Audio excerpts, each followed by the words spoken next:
This is EU Geology Earth News. Today we're going to talk about the Majestic Catalinas just northeast of Tucson, Arizona. This area right here is part of the Catalinas. You're going to be seeing photographs to start with the camera being right about here, looking southeast at this ridge line. The top of the ridge is composed of granite, which trends to the southeast.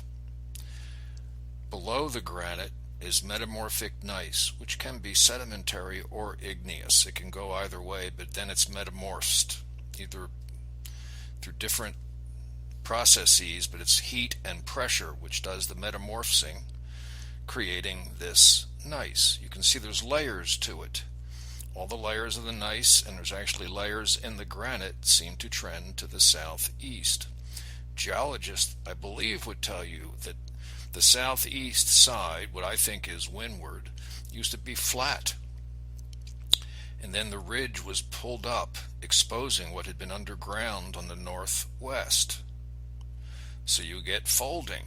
So this folded, that folded, all of these folded, pulling up the northwest side, taking the flat surface that had been there and pulling it up in the air. This would be the northwest side. This would be the granite up here. This would be the gneiss down here. You can see the layers, and they all trend to the southeast, as this seems to also trend to the southeast, which doesn't make a lot of sense to me, but we'll look at a wider shot now. So this shows you the extent of the cliffs that run all along this ridge. It's Oro Valley down here. It's really nice. I recommend it. Now, instead of looking from here to the southeast, we're going to start looking from over here to the northeast. It'll be a completely different perspective.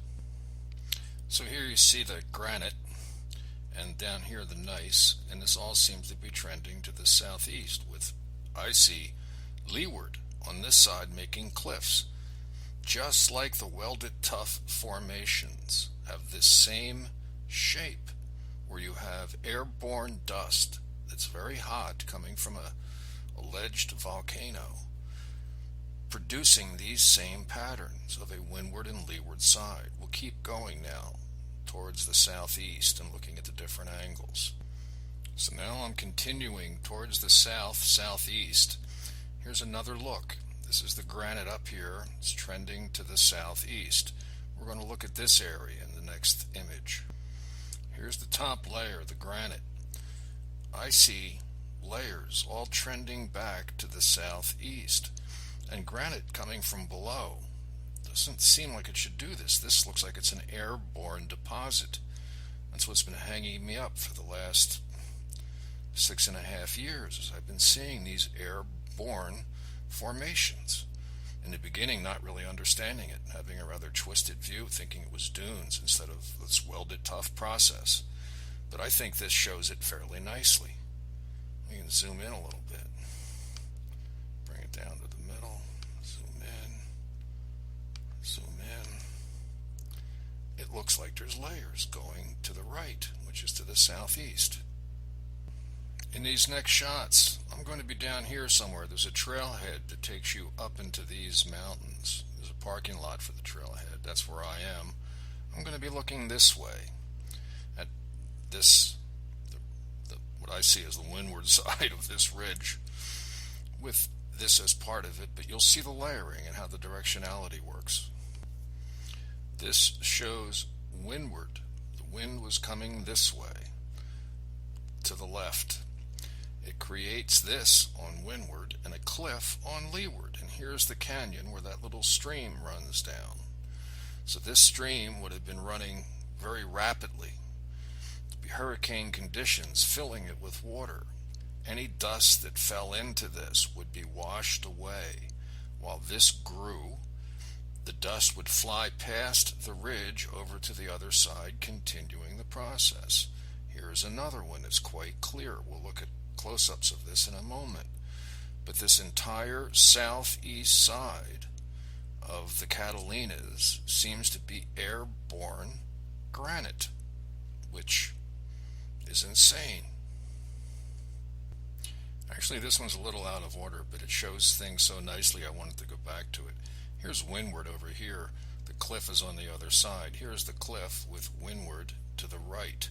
But this shows the edge of this granitic and gneiss formation. It seems like the wind was coming from the right. Now back to that last shot I skipped over. So here's a close-up of the canyon with windward, leeward. This territory, by the way, is some of the most beautiful country I've ever seen. I've been coming here since '72, and it's always taken my breath away. The high desert, the saguaro, the cholla, the different types of cactus are really something to see. And then here is the ridge that's to the right of the wide shot. This is the same thing as the ridges that we started with. These granite ridges where leeward seems to be to the northwest, which is to our left here.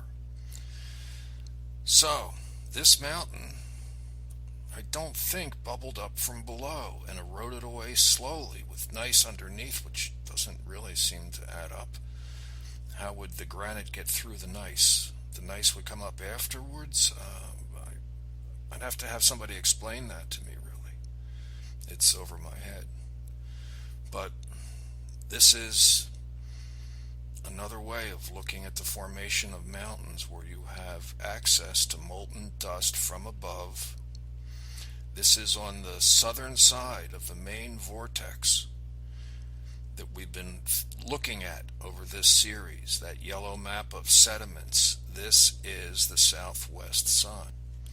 So here we are down here in southern Arizona, which is the southern part of this vortex, in my humble opinion. So I believe material was being pulled in from the southeast to the northwest here. Other places it's different. Over here